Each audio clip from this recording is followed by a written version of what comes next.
લક્ષ્ય ન્યૂઝ, એક નજર, એક લક્ષ્ય. અમદાવાદ શહેર નજીક આવેલા સાણંદ તાલુકાના મોરૈયા ગામે વહેલી સવારથી બે ખાનગી કંપનીમાં અચાનક આગ લાગવાની ઘટના સામે આવી છે. આગ લાગતા જ કંપની પરિસરમાં અફડાતફડી મચી ગઈ. માહિતી મુજબ પિનાગ્સ અને શ્રીહરિ પેપર નામની કંપનીમાં આગ ભભૂકી ઉઠી હતી. આગ વિકરાળ બનતા તાત્કાલિક ફાયર વિભાગની મદદ લેવામાં આવી. ઘટનાની ગંભીરતા જોતા ફાયર વિભાગની 5 ગાડીઓ ઘટના સ્થળે પહોંચાડી આગ પર કાબૂ મેળવવાની કામગીરી શરૂ કરવામાં આવી છે.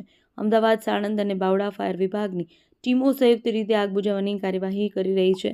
ઉપરાંત જાગોદર પોલીસ પણ ઘટના સ્થળે પહોંચી પરિસ્થિતિ પર નજર રાખી રહી છે અને સુરક્ષા વ્યવસ્થા ગોઠવી છે. હાલ આગ પર કાબૂ મેળવવાના પ્રયાસ ચાલુ છે. આગ લાગવાના કારણો હજુ સ્પષ્ટ નથી થયા. કોઈ જાનહાનિ અંગે સત્તાવાર માહિતી મળેલ નથી. ફાયર વિભાગ અને પોલીસ દ્વારા તપાસ હાથ ધરવામાં આવી છે. રિપોર્ટર ગુલાબ બોધ, સાણંદ.